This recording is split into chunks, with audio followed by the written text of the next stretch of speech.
हम senior pastor के video Sarman को देखेंगे जिसका विषय है प्रकाशित वाक्य का 47 सत्र।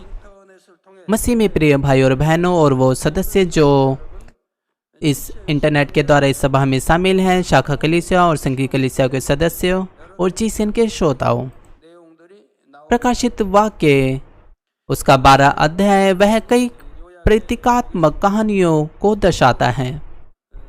सबसे पहले आइए मैं आपको उसका संक्षिप्त विवरण देता हूँ। उसका जो मुख्य पात्र है वह स्त्री और अजगर है। जब वो स्त्री थी वह बच्चा जनने को थी, तो जो अजगर था वह उसे निगलने को था, परंतु वह निष्फल हुआ, वह नाकाम हुआ। और उसका जो पुत्र है वह परमेश्वर तक पहुंचा दिया गया और फिर जो अजगर है वह उसे पृथ्वी पर फेंक दिया गया जब उसने महास्वर्गदूत मिकाएल के विरुद्ध में जो युद्ध है उसको हार गया। और जब जो अजगर है वह इस पृथ्वी पर फेंक दिया गया तो वह उस स्त्री को मारना चाहता था, परंतु वह जो स्त्री है वह जंगल में भाग गई। और जो वह अजगर है तो उसने अपने मुंह से पानी को निकाला कि वह उसको मार डाले, परंतु जो पृथ्वी है उसने उस पानी को पी लिया और उस स्त्री की मदद की। और जो अजगर है वह गुस्सा हो गया और वह उसके बाकी संतानों के साथ युद्ध लड़ने को चला गया। और यही संक्षिप्त विवरण है प्रकाशित वाक्य 12 अध्याय के ऊपर। आप में से कुछ इस अध्याय के बारे में सोच सकते हैं कि यह तो एक साइंस फिक्शन मूवी की तरह है, तो भी इस अध्याय की जो कहानी है यह कुछ कल्पनाओं से बनी हुई नहीं है, परंतु यह सत्य और निश्चित रूप से पूरी होगी। यह कहानी इजराइल के इतिहास को उसके अतीत से अब तक और भविष्य में वर्णित करती है। तो फिर वह स्त्री और वह बच्चा कौन है जिसे वह जन्म देगी और जन्म देने वाली है, और वह अजगर कौन है? वह अजगर किसको चिन्हित करता है? जब आप क्रूस के संदेश को सुनते हैं तो हो सकता है कि आप इसका उत्तर जान पाए। स्त्री यहाँ पर आत्मिक रूप से इजराइल को चिन्हित करती है। जो अजगर है वह सांप को दर्शाता है, यानी कि शत्रु शैतान को। जो उत्पत्ति 3 अध्याय 15 पद है उसमें एक दृश्य है जिसमें परमेश्वर हव्वा और सांप को श्राप देता है। यह बताता है, मैं तेरे और स्त्री के बीच में, तेरे वंश और इसके वंश के बीच में बैर उत्पन्न करूंगा। वह तेरे सिर को कुचल डालेगा और तू उसकी एड़ी को डसेगा।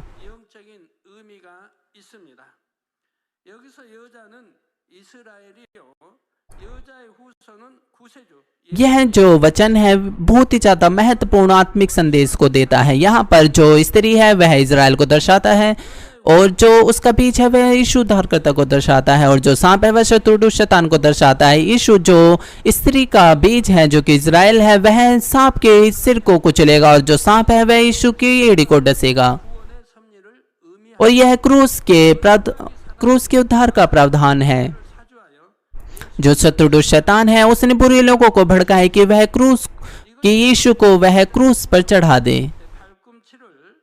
और यही इसका अर्थ है कि जो सांप है वह स्त्री के बीच को डसेगा उसके पैर पर। और फिर जो वचन है वो कहता है कि वह उसके सर को कुचलेगा, वह सांप के सर को कुचलेगा। अगर आप किसी सांप को पकड़ना चाहते हैं तो आपको उसके सिर को पकड़ना है, ना कि उसके शरीर या उसकी पूंछ को। अगर आप उसके शरीर या पूंछ को पकड़ेंगे तो वह जो सांप है वह आपको मृत्यु के घाट उतार सकता है। आप उसको तभी उस पर विजय प्राप्त कर सकते हैं जब आप उसके सर को पकड़ेंगे। आप उन लोगों को देखते हैं जो सांपों को पकड़ते हैं, वे किसी छड़ी का इस्तेमाल करते हैं उसके सर को पकड़ने के लिए। फिर जो सांप है वह शक्तिहीन हो जाता है और वह सांप उन्हें कुछ भी नहीं कर सकता। और जब यह कहता है कि जो स्त्री का जो बीज है वह जो सांप है उसके सिर को कुचलेगा, इसका अर्थ है कि जो यीशु है वो शत्रु शैतान के अधिकार को तोड़ डालेगा। दूसरे शब्दों में जो यीशु है वह पुनरुत्थानित हुआ और उसने उनकी मृत्यु के ऊपर अधिकार को तोड़ डाला। इसी तरह से जो क्रूसीकरण है और उद्धार का प्रावधान है जो वह उत्पत्ति में उसकी भविष्यवाणी हुई, जो बाइबल की पहली किताब है। अगर आप इस आत्मिक भेद को जानते हैं तो आज की आयत में जो आज रात की जो आयत है आप का अनुवाद कर सकेंगे। जितना ज़्यादा आपके पास आत्मिक ज्ञान होगा, आप पवित्र आत्मा की प्रेरणा में बाइबल का अनुवाद कर सकते हैं। आइए हम आज रात की आयत में जाए। पहला और दूसरा पद बताता है, स्वर्ग पर एक बड़ा चिन्ह दिखाई दिया था। एक स्त्री जो सूर्य ओढ़े हुए थी और चांद उसके पांव तले था और उसके सिर पर 12 तारों का मुकुट था, और वह गर्भवती हुई और चिल्लाती थी क्योंकि प्रसव की पीड़ा उसे लगी थी और वह बच्चा जनने की पीड़ा में थी। यह कहता है कि स्वर्ग में एक बड़ा चिन्ह हुआ। इसका अर्थ है कि जो कुछ प्रेरित यूहन्ना देखा वह सब कुछ परमेश्वर के प्रबंधन में है। जो चिन्ह है यहाँ पर पुराने नियम के समय में परमेश्वर द्वारा प्रकट किए गए महान चमत्कार हैं। मैंने पुराने नियम के जो चिन्ह है नए नियम के चिन्हों से अलग किया है। फिर भी यहाँ पर पुराने नियम के जो चिन्ह है प्रकाशित वाक्य में प्रकट हुए हैं। यहाँ पर इसका एक कारण है, जो पुराने नियम है वहाँ पर जो चिन्ह है वह परमेश्वर द्वारा प्रकट किए हुए कार्य हैं, और दूसरी तरफ नए नियम में जो चिन्ह है वह पवित्र आत्मा के कार्य को दर्शाते हैं। इसलिए समान जो शब्द है, जो चिन्ह, वह या तो परमेश्वर के कार्य को दर्शाता है या फिर पवित्र आत्मा के द्वारा प्रकट कार्य को दर्शाता है। इस तरह से जो चिन्ह है उसको श्रेणीबद्ध किया जा सकता है, परमेश्वर द्वारा प्रकट किए हुए कार्यों में या फिर पवित्र आत्मा द्वारा प्रकट किए हुए कार्यों में। वैसे जो चिन्ह है आज रात की आयत में वह परमेश्वर द्वारा खुद प्रकट किए हुए कार्य हैं। यह कहना कि वो चीजें जो प्रकाशित वाक्य में प्रकट होंगी वह खुद परमेश्वर द्वारा प्रकट की जाएंगी, ना कि पवित्र आत्मा के द्वारा। यह वो चिन्ह है परमेश्वर के प्रावधान में जो कि इस्राएल के लोगों की देखभाल करता है, उसकी उनकी चिंता करता है, जो अभी भी पुराने नियम के विश्वास से बंधे हुए हैं। इस्राएल के लोगों को चुनाव उसकी अगुवाई में इस्राएल का इतिहास और 7 साल के महान क्लेश के दौरान इस्राएल के माध्यम से होने वाली सभी घटनाएं परमेश्वर के प्रावधान में चिन्ह है। इसीलिए आज रात की आयत में हम दोनों चीजों के यानी कि दोनों पर्सपेक्टिव्स के द्वारा उन्हें देख सकते हैं, यानी कि भूतकाल और भविष्य में भी। दूसरे शब्दों में वो सारे कार्य जो इस्राएल के द्वारा पूरे हुए और वो कार्य जो इस्राएल के द्वारा पूरे होने वाले हैं वो आज रात की आयत में छिपे हुए हैं। पहला, वह स्त्री जो सूर्य ओढ़े हुए थी। मैंने आपको पहले ही बताया, स्त्री यहाँ पर इस्राएल को दर्शाती है। वचन बताता है कि इस्राएल वह सूर्य को ओढ़े हुए था। यह दर्शाता है वह महिमा जो इस्राएल प्राप्त करेगा परमेश्वर के चुने हुए लोगों के रूप में। तो भी परमेश्वर के चुने हुए लोगों के रूप में जो कि इस्राएल है, तो क्या वह सूर्य के समान महिमा का आनंद ले पाए? बेशक परमेश्वर के लोगों के चुनने के रूप में यह बहुत महान महिमा है। तो भी हम देख सकते हैं कि जो इस्राएल है उसे बहुत ही ज्यादा विशेष नुकसान हुआ है परमेश्वर के चुने हुए लोगों के रूप में। इसीलिए जब यह कहता है कि स्त्री सूर्य ओढ़े हुए थी, इसका शाब्दिक अर्थ है कि वह महान महिमा को प्राप्त करती है, परंतु उसी समय इसका आत्मिक अर्थ है कि वह बहुत ही ज्यादा पीड़ा और कठिन चीजों से वह पीड़ित हुई है। ऐसा क्यों है? आइए मैं आपको एक उदाहरण देता हूँ। मान लीजिए कि एक बड़ी कंपनी का सीईओ है, उसका मालिक है और उसके पास उसका कोई वंश नहीं है। वह अब चिंता में है कि कौन मेरे इस सफल बिजनेस का संभालेगा। एक दिन वह एक ऐसे आदमी को ढूंढता है जो उसकी कंपनी में काम करता है, उसके जैसा वह उसको दिखाई पड़ता है, परंतु वह उसी समय उसको उसका सक्सेसर नहीं बना सकता। पर इसलिए जो कर्मचारी है वह उसको योग्य होना पड़ेगा कि वह उसका स्थान ले सके और वह दूसरों के द्वारा उसको पहचाना जाना चाहिए।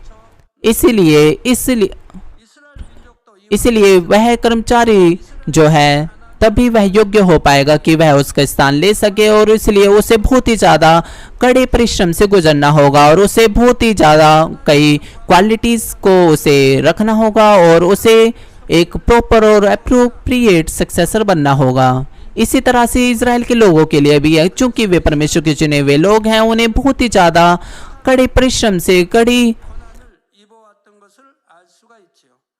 कड़े संशोधन से गुजरना पड़ा, इसलिए क्योंकि वे परमेश्वर के लोग हैं, उन्हें परमेश्वर की महिमा को प्रकट करना है, इसलिए क्योंकि वे परमेश्वर के प्रावधान को उन्हें पूरा करना है। इसलिए आप देख सकते हैं कि वे बहुत ही ज्यादा अनगिनत पीड़ाओं से गुजरे हैं अपने इतिहास में।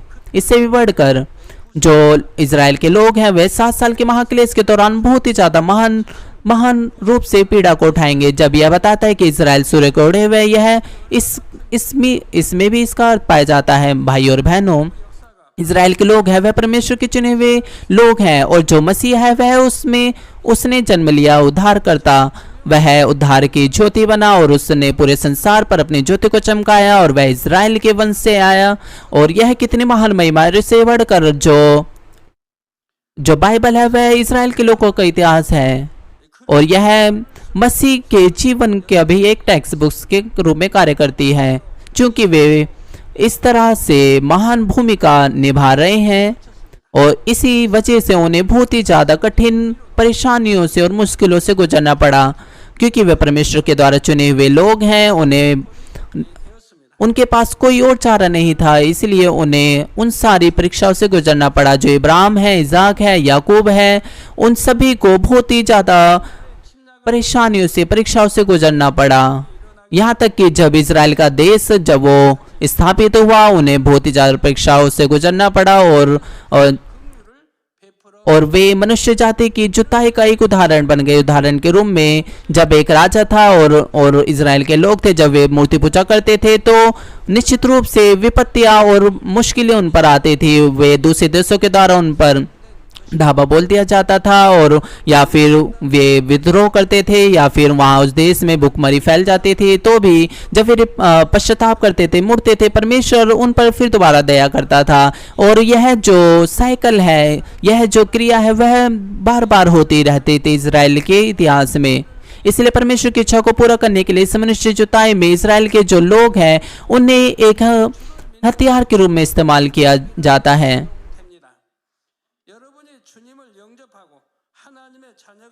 उन्हें बहुत ही ज़्यादा परीक्षाओं से गुजरना पड़ा अनेकों बार, क्योंकि वे परमेश्वर के चुने हुए लोग थे। उनके पास कोई और चारा नहीं था कि वह मनुष्य जुताई के लिए उदाहरण बन सके। इसलिए यहाँ पर लिखा हुआ है कि वह स्त्री सूर्य को ओढ़े हुए हैं। इसलिए यह उन पर भी लागू करता है जो प्रभु में विश्वास करते हैं। आप केवल बिना किसी शर्त के आशीषों को नहीं प्राप्त कर सकते और शांति में नहीं रह सकते, क्योंकि आप परमेश्वर में विश्वास करते हैं। केवल जब आप परमेश्वर की संतान के रूप में पूरी तरह से योग्य होंगे, और तभी आप परमेश्वर की संतान के रूप में आप आशीष प्राप्त कर सकते हैं। उदाहरण के लिए आपको उस हद तक पापों को निकाल फेंकना है जितना ज़्यादा आपका विश्वास बढ़ता है प्रभु में विश्वास करते हुए। तो भी अगर पापों को निकाल ना फेंके और संसार से समझौता करें, यह अंगीकार करते हुए कि मैं विश्वास करता हूं, तो जो शैतान है वह आप पर दोष लगाएगा, और इस मामले में परमेश्वर आपकी मदद नहीं कर सकता। आप शैतान को सौंप दिए जाएंगे आत्मिक नियम के अनुसार, और परिणाम स्वरूप आप परेशानियों से और मुश्किलों से गुजरेंगे जो शत्रु और शैतान आप पर लाएगा। चूंकि आप परमेश्वर की संतान हैं, आप न्याय के अनुसार आप पर पीड़ाएं आएंगी, और जो पीड़ाएं हैं और जो विपत्तियां हैं, यह दिखाता है कि आप परमेश्वर की संतान के रूप में नीचे की ओर जा रहे हैं। परंतु अगर आपके साथ ऐसा कुछ नहीं होता है, अगर यहाँ तक कि आपने शरीर के कार्यों को भी किया है मृत्यु की ओर ले जाने की ओर, तो इसका मतलब है आप व्यभिचार की संतान है, जैसे कि इब्रानियों की किताब में बताया गया। क्योंकि आप व्यभिचार के संतान हैं, इसलिए आपका परमेश्वर से कोई लेना देना नहीं। वह आपको बिना कुछ करे हुए ऐसे ही छोड़ देगा। परंतु अगर आप परमेश्वर की संतान हैं, इसलिए निश्चित रूप से आपके जीवन में परेशानियां आएंगी, क्योंकि उन परीक्षाओं के द्वारा आप होने पाएंगे कि आप पश्चाताप कर सके और उद्धार की ओर जा सके। बिना इसके आप पश्चाताप नहीं कर सकते। जैसे कि इब्रानियों 12:8 बताता है, यदि वह ताड़ना जिसके भागी सब होते हैं तुम्हारी नहीं हुई, तो तुम पुत्र नहीं पर व्यभिचार के संतान ठहरे। क्योंकि क्योंकि परमेश्वर आपको अपनी संतान मानता है, इसलिए वह आपको परीक्षाओं से और परेशानियों से गुजरने देता है। जब आप अंधकार में जीते हैं, परमेश्वर वह दखल अंदाजी करता है और वह आपको डिसिप्लिन में लाता है और उन परीक्षाओं के द्वारा, उन परेशानियों के द्वारा, ताकि आप एहसास कर सके और अपने पापों से मुड़ सके। परंतु मामला ऐसा होता है कि कुछ लोग हैं, वे जो संसार में रहते हैं, वो परीक्षाओं से नहीं गुजरते, यहाँ तक कि वे महान पापों को करते हैं, परंतु निश्चित रूप से जो उनका अंत होगा, उनका जो परिणाम होगा, वह अनंत मृत्यु होगी।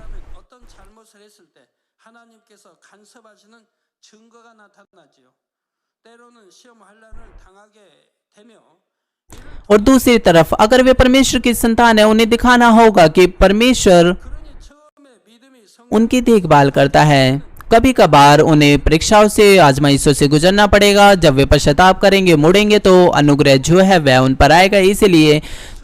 इसलिए आपको परीक्षाओं से गुजरना पड़ता है, इन सारी प्रक्रियाओं से गुजरना पड़ता है, ताकि आपका विश्वास बढ़े। इसलिए परंतु आपको यह नहीं कहना कि यह मुश्किल है जब आप इन सब चीजों से गुजरते हैं। और जब आप इन प्रक्रियाओं से गुजरेंगे, आप उनको पार कर देंगे कुछ स्तर तक, तो फिर ये चीजें यहाँ पर नहीं आएंगी। जब परीक्षाएं समाप्त हो जाएंगी, आप अब्राहम के बारे में सोचें। जब उसने अपनी अंतिम परीक्षा को पास कर दिया, वह केवल आशीषों को उसने प्राप्त किया, बिना और किसी परीक्षाओं के। इसलिए जो शुद्धिकरण का जो उद्देश्य है, वह है पापों को निकाल फेंकना अपने हृदय से और परमेश्वर की संतान बनना, जो परमेश्वर के सदृश है। इसलिए जब आप एक बार आत्मा में आ जाएंगे, परमेश्वर की सच्ची संतान बनेंगे। क्योंकि आप पापों को नहीं करते अब, इसलिए कोई कारण नहीं है कि आप पर परेशानियां या समस्याएं। इससे बढ़कर आपको शुद्धिकरण से गुजरने की जरूरत नहीं पड़ेगी कि आप पापों को निकाल फेंके। बेशक वहाँ ऐसे शुद्धिकरण होंगे कि आप एक महान पात्र बन सके, परंतु वे ज्यादा कठिन नहीं होंगे, क्योंकि आप विश्वास की चट्टान पर खड़े हो चुकेंगे। आपके पास आपका जो विश्वास है बहुत ही ज्यादा मजबूत हो चुका होगा कि आप ऐसे जो आजमाइशें उनको पार कर सके, आमीन के साथ। इसलिए मैं आपसे आग्रह करता हूं कि आप परमेश्वर के वचन का पालन करें, उसकी और आत्मा में जल्दी आए। मैं यीशु मसीह के नाम से प्रार्थना करता हूं कि आप और भी ज्यादा आजमाइशों से ना गुजरे, परंतु केवल आशीषों को प्राप्त करें। अगर आप परीक्षाओं को सहने के द्वारा उसको पार कर दे, जो पिता परमेश्वर आपको देते हैं, तो जो आशीषें हैं वह बिना रुके आप पर आएंगी। न केवल आपका आत्मा प्राण समृद्ध होगा, परंतु आप पर आशीषें आएंगी। भाई और बहनों, वह जो स्त्री है जो सूर्य कोड है, वह दिखाता है कि इजराइल 7 साल के महाक्लेश में महान पीड़ाओं से गुजरेगा। यहाँ तक कि जो मसीहा है वह इजराइल के लोगों में जन्म उसने लिया, तो भी उन्होंने यीशु मसीह को उद्धारकर्ता स्वीकार नहीं किया, और अंततः वह प्रभु के दूसरे आगमन में भागी नहीं हो पाएंगे, परंतु 7 साल के महाक्लेश में गिर जाएंगे। उन्हें बहुत से सताव और पीड़ा को सामना करना पड़ेगा। और जो स्त्री है, जो इजराइल है, जो सूर्य उड़े हुए है, ये सारी चीजों को दर्शाता है। और अगला, और चांद उसके पांव तले था और उसके सिर पर 12 तारों का मुकुट था। उसके पांव तले वह पृथ्वी को दर्शाता है जिस पे स्त्री खड़ी है। जो वह भूमि है जो इजराइल के लोग आज रह रहे हैं। जो सूरज है वह दिन के समय चमकता है, तो भी जो चांद है वह सूर्य से रोशनी लेता है, और उस रिफ्लेक्ट के द्वारा वह अपनी रोशनी, सूर्य के रिफ्लेक्शन के द्वारा अपनी रोशनी देता है। इसलिए जो चांद की जो ज्योति है वह सूर्य के तुलना में बहुत कमजोर होती है। इसलिए जो चांद है वह इस संसार के अंधकार को दर्शाता है। जब यह कहता है कि चांद उसके पांव तले लेता है, इसमें 2 अर्थ हैं। पहला, इजराइल उद्धार की ज्योति को चमकाएगा पूरे संसार भर में परमेश्वर के प्रावधान में। जिस प्रकार जो चांद है वह सूरज से रोशनी लेने के द्वारा चमकता है, इसलिए उद्धार की जो ज्योति है वह संसार में चमकेगी इजराइल के द्वारा। इजराइल में उद्धारकर्ता का जन्म हुआ, और उद्धार के प्रावधान में पूरे संसार में इजराइल के द्वारा उसका प्रचार हुआ। और दूसरा जो इसका अर्थ है, 7 साल के महाक्लेश के दौरान वहां पर केवल बहुत ही कम ज्योति होगी, एक चांद की रोशनी की तरह अंधकार में। यह सूर्य के समान जगमग ज्योति नहीं होगी, परंतु वह चांद की रोशनी की तरह होगी।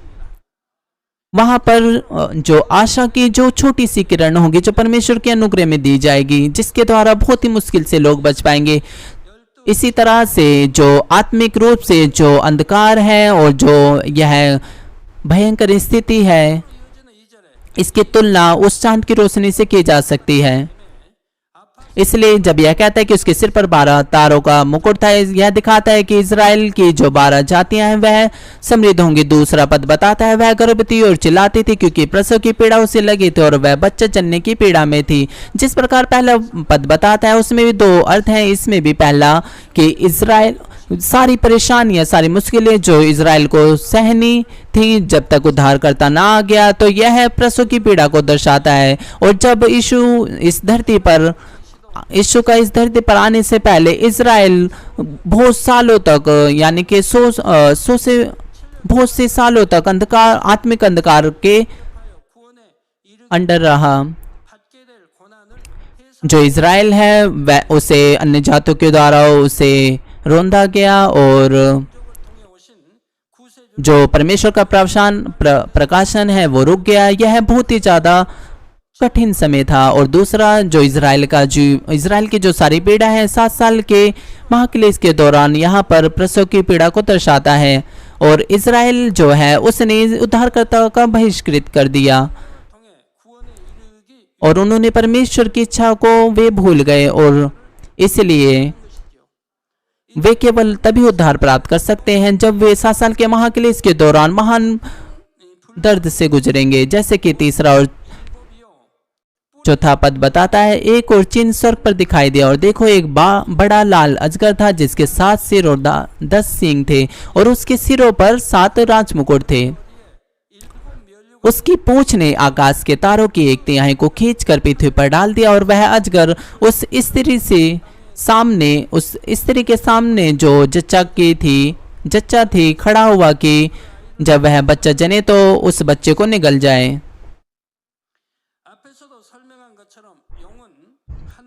जैसे कि मैंने आपको पहले समझाया था, जो अजगर है वह शत्रु शैतान को दर्शाता है जिसने परमेश्वर को धोखा दिया और उसके विरुद्ध में खड़ा हुआ। और यहाँ पर जो बड़ा लाल अजगर है वह लूसीफर को दर्शाता है जो दुष्ट आत्मा को सरदार है। जो लाल रंग है वह बुराई और पाप को दर्शाता है। यशायाह 1:18 पद बताता है, यहोवा कहता है, आओ हम आपस में वाद विवाद करें। तुम्हारे पाप चाहे लाल रंग के हो तो भी वे हिम के नाई उजले हो जाएंगे, चाहे वे अर्गवानी रंग के हो तो भी वे उनके समान श्वेत हो जाएंगे। जो पाप है वह लाल रंग से दर्शाए गए हैं इस वचन में। और अब जो अजगर है जिसके 7 सिर और 10 सींग थे और उसके सिरों पर 7 राजमुकुट थे। जब वचन बताता है कि उसके 7 सिर हैं जो कि सिद्ध नंबर है, इसका अर्थ है कि लूसीफर वह बुराई का सरदार है। और जो 10 सींग है वह राजाओं को दर्शाता है। वह राजा जो लूसीफर के द्वारा नियंत्रित किए जाएंगे अंत के समय में। जब ये सारी चीजें कनेक्ट हो जाएंगी 7 साल के महाक्लेश से, तो जो लाल बड़ा अजगर है वह मसीह विरोधी को दर्शाता है। जैसे कि मैंने बताया था, जो मसीह विरोधी की सेना है वे सभी यूरोप के देशों से एक हो जाएंगे। इसलिए यहाँ पर जो 7 देश हैं वे पॉलिटिक्स और इकोनॉमी और मिलिट्री को चलाएंगे, उनकी अगुवाई करेंगे। और जो 7 सिर हैं वह 7 देशों को दर्शाते हैं। और उससे बढ़कर जो 7 सिंह हैं वह 10 देशों को दर्शाते हैं जो 7 देशों को की मदद करेंगे, उनको सपोर्ट करेंगे। जब यह कहता है कि उसके सिर पर 7 राजमुकुट है, इसका अर्थ है कि उनके पास अधिकार हैं। जो मसीह विरोधी की सेना है वह 7 साल के महाक्लेश में अंधकार के अधिकार का आनंद उठाएंगे। वे अंधकार की सामर्थ्य का आनंद उठाएंगे और इस संसार को नियंत्रित करेंगे। और यह कहता है कि उसके सिर पर 7 राजमुकुट हैं। और 4 पद बताता है, उसकी पूंछ ने आकाश के तारों की 1/3 को खींचकर पृथ्वी पर डाल दिया। इस वचन में भी कुछ अर्थ पाए जाते हैं। पहला, यह उस विद्रोह को इसमें विद्रोह पाया जाता है जो शुरुआत में हुआ था। जो लूसीफर है उसने परमेश्वर के विरोध में योजना बनाई और सारे स्वर्गदूतों की एक तिहाई को उसने अपनी ओर कर लिया। जो लूसीफर है वह बहुत ही केंद्र पात्र था और जो स्वर्गदूत हैं जो लूसीफर से संबंधित थे उन्होंने उसके साथ उन्होंने विद्रोह किया और वे अंधकार की सेना में बदल गए। और यह वचन जो उस दृश्य को दर्शाता है यह कहते हुए कि उसकी पूंछ ने आकाश के तारों की एक तिहाई को खींचकर पृथ्वी पर डाल दिया। क्रूस के संदेश की किताब में मैंने आपको स्वर्गदूतों के बारे में बताया कि वे रोबोट से उनकी तुलना की जाती है जिनके पास कोई स्वतंत्र इच्छा नहीं होती। परंतु कोई व्यक्ति जो क्रूस की संदेश को ट्रांसलेट कर रहा था उसने कहा कि जो स्वर्गदूत है उनके पास स्वतंत्र इच्छा है, वो कैसे उनकी तुलना रोबोट से की जा सकती है। उसने कहा कि बाइबल बताती है कि स्वर्गदूत के पास स्वतंत्र इच्छा है, परंतु मैं आपसे कहता हूँ ऐसी बाइबल में कोई भी वचन नहीं है कि यह बताता हो। परंतु उसका प्रश्न था कि बिना किसी स्वतंत्र इच्छा के कि कैसे एक तिहाई स्वर्गदूत परमेश्वर को धोखा दे सकते हैं। फिर वह इसलिए वह सोचने लगा कि उनके पास स्वतंत्र इच्छा है, परंतु ऐसा इसलिए नहीं कि उनके पास उन्होंने अपनी स्वतंत्र इच्छा में परमेश्वर से धोखा नहीं किया। यह इसकी तुलना उनसे की जा सकती है मिलिट्री के सैनिकों से। यह उस पर डिपेंड करता है, उस पर निर्भर करता है कि उनका कमांडर कौन है। तो जो सैनिक है वह उसी का पालन करता है। कोरियन जो इतिहास है उसमें भी इस बहुत बार ऐसा हुआ है कि जो कमांडर है वह उनकी जो सैनिक है उनकी अगुवाई करता है, उनके पास कोई और चारा नहीं होता। मान लीजिए कोई 2 स्टार जनरल है, वो कमांडर है और वह अपने सैनिकों को आज्ञा देता है और उन्हें बिना अपनी इच्छा के विरुद्ध उन्हें कार्य करना होता है। इसलिए जो मिलिट्री यूनिट्स है उनके साथ भी ऐसे ही है।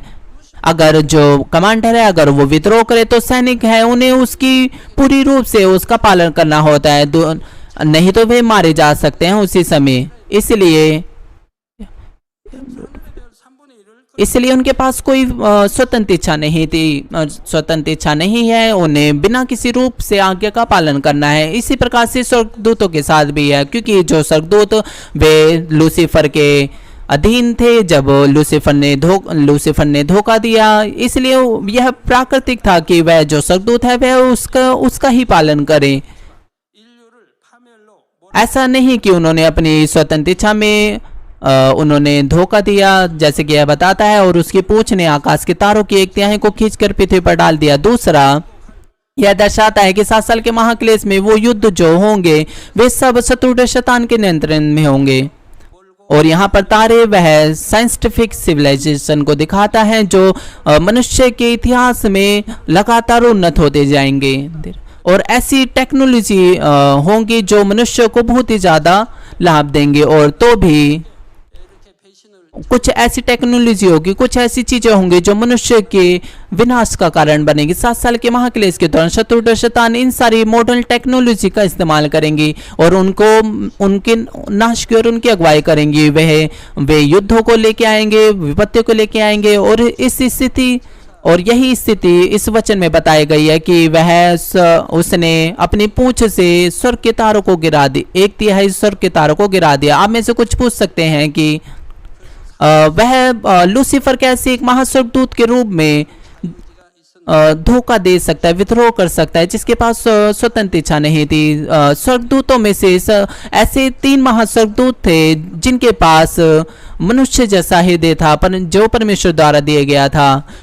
वे 3 स्वर्गदूत लूसीफर है, लूसियल है और लूसिया है। परमेश्वर ने उन्हें मनुष्य के समान हृदय दिया था और वे अपनी स्वतंत्र इच्छा में या तो परमेश्वर से प्रेम कर सकते थे या परमेश्वर को धोखा दे सकते। और इसीलिए जो लूसीफर है वह परमेश्वर की स्तुति करने का इंचार्ज था, परंतु वह जो लूसीफर है वह बहुत ही ज्यादा घमंड से भर गई अपनी स्वतंत्र इच्छा में और उसका जो हृदय है वह घमंड से भरता गया और वह अंततः वह परमेश्वर के विद्रोह में खड़ी हो गई, परमेश्वर से विद्रोह में खड़ी हो गई। और ऐसे ऐसे चार ड्रैगन यानी कि अजगर थे जो परमेश्वर के बहुत ही ज्यादा करीब थे, वे भी लूसीफर के विद्रोह में शामिल हो गए। ये जो चार ड्रैगन यानी अजगर, वे परमेश्वर को बहुत ही ज्यादा प्रिय थे क्योंकि वे परमेश्वर के बहुत ही ज्यादा करीब थे। आप समझ सकते हैं यह कितने ज्यादा सुंदर था। ते भी जब उनको श्राप देने से पहले उनके जो फुर थे वो सोने के समान थे, उनके जो फुर थे वे सोने के समान थे और वे चमकते थे। और परमेश्वर चार अजगरों को यानी कि चार ड्रैगन को थपकी मार यानी कि उनको शाबाशी देता था उनके शरीर पर इस तरह से। और परंतु जब लूसीफर ने धोखा दिया,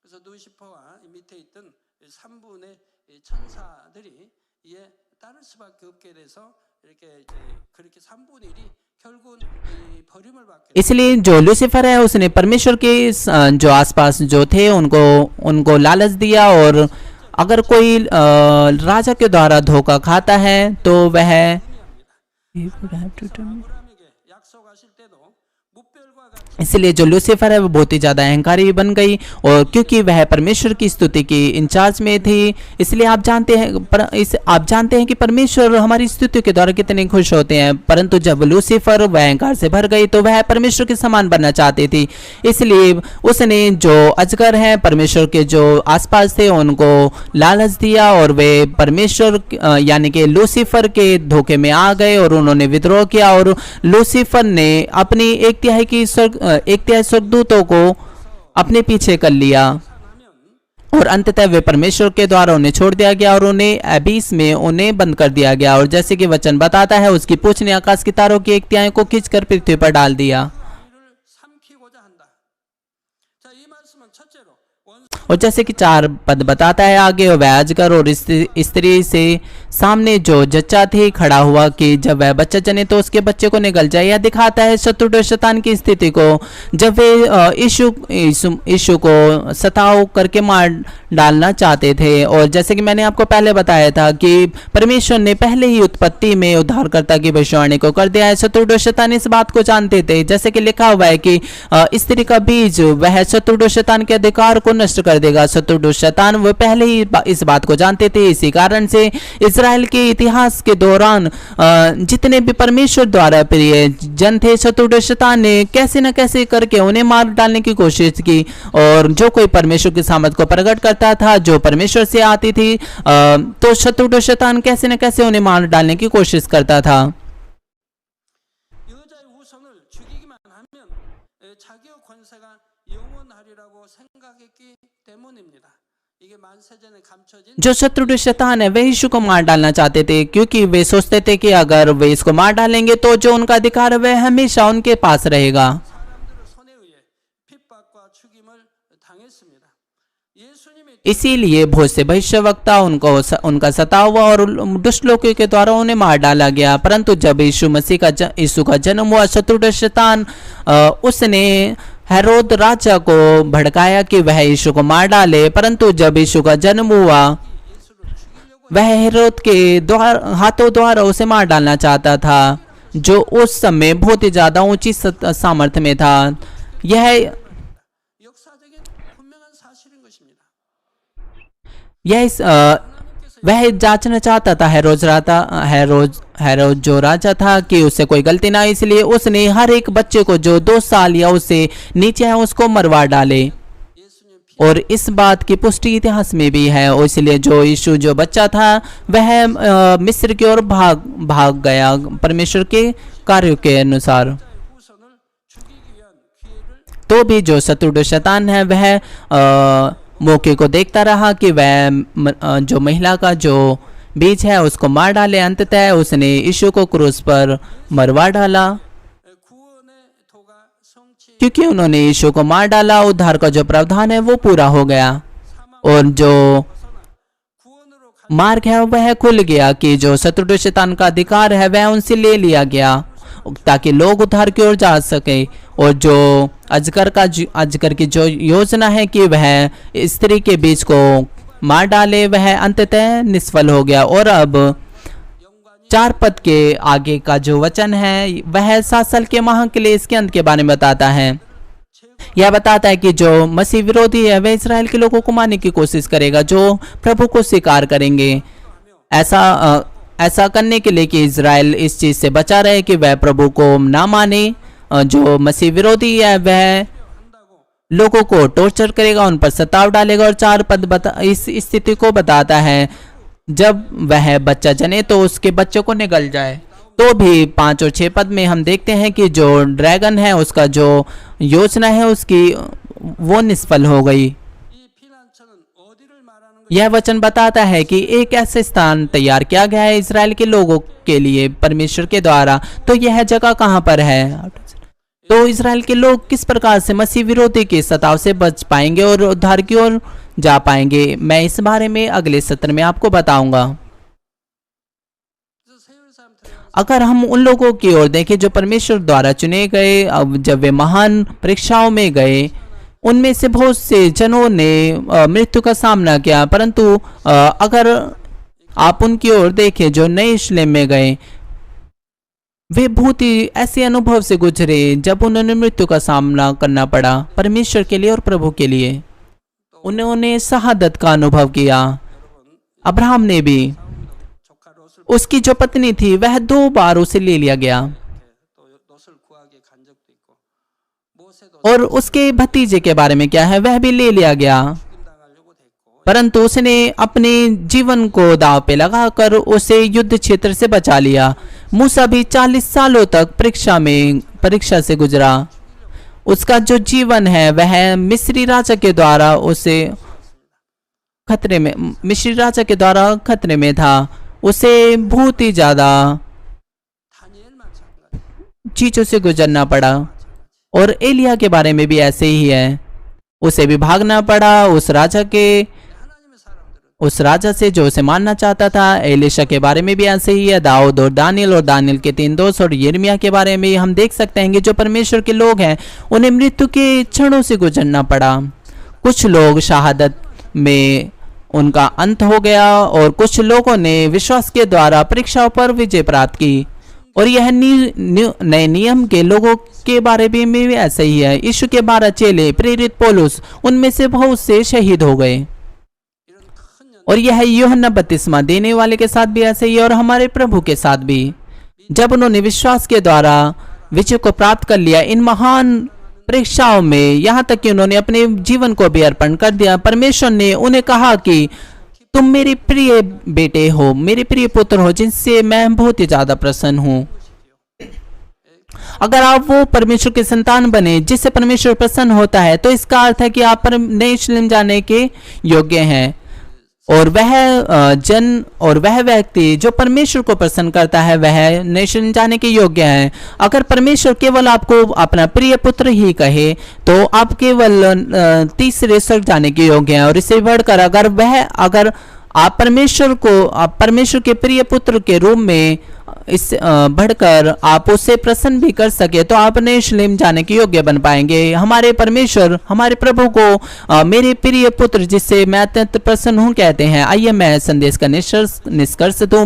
मसीह में प्रिय भाई और बहनों, भूतकाल में भी और आज में भी शत्रु शैतान जो संसार की सेना के द्वारा वह लोग परमेश्वर के लोगों को सताता है और उन्हें मार डालता है। और यीशु ने भी बहुत ही ज्यादा सताव का सामना किया। अंततः वह क्रूस पर चढ़ाते गया। 것입니다. यीशु इसलिए नहीं मार डाला गया क्योंकि उसके पास सामर्थ्य नहीं थी, परंतु उसने सब कुछ परमेश्वर के प्रावधान को पूरा करने के लिए दे दिया। अपने जीवन को देने के द्वारा उसने उद्धार के प्रावधान को खोला मनुष्य जाति के लिए। 그것이 공의 और यह आज के समय में भी लागू होता है। परमेश्वर के प्रावधान को पूरा करने के लिए 채워지고 믿음의 분량이 यह सच नहीं है कि सब कुछ ठीक रहेगा और सब कुछ तेजी से पूरा हो जाएगा। 예수님께서 जब वे प्रकट होते हैं उन्हें सताया जाता है, देर हो सकती है, और ताकि न्याय की जो मात्रा है वह पूरी हो सके। केवल जब जो भलाई की जो मात्रा है, विश्वास का परिमाण है, 더 큰 부활의 जब वो जिससे परमेश्वर प्रसन्न होता है वह महान महिमा में प्रकट होगा। यहाँ तक कि यीशु मरे, उसने मृत्यु के अधिकार को तोड़ डाला और वह पुनः पुनरुत्थानित की महिमा में प्रकट हुए। आप भी इसी तरह से जब आप मृत्यु का सामना करेंगे तो आप पुनरुत्थान की महिमा का आनंद उठाएंगे। यीशु मसीह के नाम से मैं प्रार्थना करता हूँ, आमीन। आइए हम संदेश पर विचार करते हुए हम प्रार्थना करेंगे। 참으로 어려운 것 같은 말씀이로되 목자님을 통해 밝히 쉽게 풀어주심으로 이스라엘의 과거와 그리고 끝날까지의 섭리들을 말씀해 주셨고 악한 영 특히 루시퍼와 적그리스도에 가는 것을 말씀해 주심으로 아무리 악한 영들이 악한 쾌계로 자기들의 악한 권세를 이루려 할지라도 결국에 모든 것이 아버지 하나님의 계획과 섭리 안에 있을 수밖에 없음을 말씀해 주셨나이다. 마지막 때를 살아가는 저희에게 더욱 깨어있게 하시고 우리도 믿음의 선진들이 죽음 같은 연단을 이기며 승리하여 우리 주님의 부활의 영광을 체험하듯 우리도 그러한 신앙이 되게 하시어서 영광 돌릴 수 있는 복된 삶이 되게 하여 주옵소서. 감사드리옵고 우리 주 예수 그리스도 이름으로 기도하옵나이다. 아멘. 당회장님의 환자를 위한 प्रभु यीशु मसीह के नाम से प्रार्थना करते हैं, आमीन। आइए हम सीनियर पास्टर की बीमारों के लिए प्रार्थना को ग्रहण करेंगे। यदि आप बीमार हैं तो अपने बीमार अंगों पर हाथ रखिए। यदि आप बीमार नहीं हैं तो अपने हृदय की इच्छाओं को प्राप्त करने के लिए अपनी छाती पर हाथ रखिए। 기도 받는 모든 성도님들 위해 हालेलुया। सर्वशक्तिमान प्रेमी पिता परमेश्वर, कृपया यहाँ पर उपस्थित सभी भाई और बहनों पर अपना हाथ रखिए। कृपया शाखा कलीसिया और स्थानीय कलीसिया और सभी GCN श्रोताओं पर जो पूरे संसार भर में सैटेलाइट और केबल और इंटरनेट पर देख रहे हैं, उन सभी पर अपना हाथ रखिए। उनके हृदय में विश्वास को बोइए, नकारात्मक विचारों और शक की सेना को निकाल दीजिए। सभी तरह के दुख, क्लेश और उन्हें छोड़कर चले जाएं। पवित्र आत्मा की आग के द्वारा सिर से लेकर पैर तक कोशिकाओं को, तंत्रिकाओं, सभी अंदरूनी अंगों, आंतों सहित उनके बीमार भावात्मक अंगों को जला दीजिए। सृष्टि की ज्योति उन पर आ जाए। मैं यीशु मसीह के नाम से आगे देता हूँ, शत्रु, शैतान, सब जीवाणु, विषाणु, दुर्बलताएं दूर हो जाएं। 연약함아 물러가라. 빛이 여임하라. 모든 불치 난치병도 성령의 불로 ज्योति उन पर चमके। उनके असाध्य दीर्घकालीन रोग पवित्र आत्मा की आग के द्वारा झुलसा दीजिए। सभी प्रकार की महामारियां, फैलने वाले रोग जैसे मलेरिया जला दीजिए। सभी संक्रामक रोग जैसे जुकाम, बुखार उनसे दूर हों। पिता, उन्हें हर प्रकार के जीवाणु, विषाणु, बैक्टीरिया से सुरक्षा दीजिए। 위암, 폐암, 간암, 유방암 उन्हें सभी प्रकार के कैंसर, पेट के कैंसर, फेफड़े के कैंसर, जिगर के कैंसर, छाती के कैंसर, गर्भ के कैंसर, सभी प्रकार के दूसरे रोग से जैसे एड्स, रक्त का कैंसर, दिमागी रक्तचाप, धीमा रक्तचाप, ऊंचा रक्तचाप, फेफड़े के रोग, मधुमेह के रोग, स्त्री रोग, थायराइड के रोग, सभी प्रकार के सूजन और जलन से चंगाई दीजिए। 피스크도 온전케 하여 주옵소서. पोलियो, सदमे, घटिया, हर्निएटेड डिस्क, दूसरे बहुत से रोगों से ठीक कीजिए। सभी प्रकार के दर्द उनसे दूर हों। पीठ दर्द से दर्द, मानसिक रोग गायब हो जाएं। मिर्गी, स्वलीनता, उदासी, तंत्रिका रोग, सभी प्रकार की बीमारियां उनसे दूर हो जाएं। सभी प्रकार के लोग के रोगों से उन्हें आजाद कीजिए। वे उठे, चले, कूदे। कमजोर आंखें ठीक हो जाए, कान सामान्य हो जाए, अंधे देखने लगे, बहरे सुनने लगे, गूंगे बोलने लगे। 각종 사고 후유증도 깨끗게 하시고 दुर्घटना के बाद के प्रभाव ठीक हो जाए। उनकी टूटी हड्डियां ठीक हो जाए। जलन और दहन संवेदना उनसे दूर हो। पिता, वहाँ कोई दाग न रहे। सभी प्रकार की दवाओं और विष के लत से वे साफ हो जाएं। 마약 पिता, मृतक कोशिकाओं को, तंत्रिका को फिर से जिला दीजिए 깨끗함을 입을지어다. 죽은 신경 और मृतकों को जिला दीजिए। वे गर्भधारण की आशीष उन्हें दीजिए। पिता, कृपया उन्हें गर्भधारण की आशीष दीजिए। 잉태 축복을 받으라. 예수 그리스도의 이름으로 명하노니 원수마귀 사단아 하늘 공중 곳에 मैं यीशु मसीह के नाम से आगे देता हूँ। शत्रु और शैतान, हवा में मौजूद शासक, बुराई की सेना, उनके दास उनसे दूर हों। दुष्ट आत्माएं, अशुद्ध आत्माएं, धोखे की आत्माएं, कपट की आत्माएं, अलग करने वाली आत्माएं, सारे अंधकार की सेना दूर हों। दुष्ट और अंधकार के सारे बंधन खुल जाएं, उनसे दूर हों। ज्योति उन पर चमक जाए। 아버지 하나님 부르짖어 기도할 수 있는 능력을 주시고 पिता, उन्हें प्रार्थना में चिल्लाने की ताकत दीजिए 능력을 주옵소서. और पापों को निकाल देने के सामर्थ्य के अधिकार दीजिए और वे पवित्र बन जाएं। 복음화도 이루어 주시기를 जैसे उनकी आत्मा समृद्ध होती है, वे अच्छे स्वस्थ में बने रहे। 원수로부터 지켜주시고 उनके परिवारों में भी सुसमाचार का प्रचार किया जाए। उन्हें सभी प्रकार की दुर्घटना, विपत्तियों से सुरक्षा दीजिए। उन्हें हर चीज में सफल जीवन जीने की आशीष दीजिए। 모든 कृपया अपने बच्चों को, उनके घरों को, कार्यशालाओं को पवित्र आत्मा की आग के बारे में स्वर्गीय सेना स्वर्गदूतों अपने धधकती आंखों के द्वारा सुरक्षा दीजिए। 공부도 할 수 있는 विद्यार्थियों को बुद्धि समझ दीजिए। उनके हृदय अधिक जुनून और पढ़ाई की इच्छा से भर जाएं। संसारिक चीजों से उनके मन, हृदय को दूर रखिए। 함께 사랑하는 학생 उनके हृदय में और अधिक जोशीला प्रेम रोपिए। 하나님의 자녀들이 먹으나 무엇을 하든 अपने बच्चों को आशीष दीजिए, चाहे वे खाए पिए या जो भी कुछ करे, वे सब कुछ में अपने आपको महिमा दे। वे जीवित परमेश्वर का अंगीकार करेगा और गवाही दे कि मैं परमेश्वर से मिला हूँ, मैंने परमेश्वर का अनुभव किया और उससे आशीष और उत्तर प्राप्त किए हैं। 아버지 하나님 감사합니다. 홀로 영광 받으옵소서. पिता परमेश्वर आपका धन्यवाद, सारी महिमा आपको मिले। 기도 हमारे प्रभु यीशु मसीह के नाम से मैं प्रार्थना करता हूँ, 아멘. आमीन।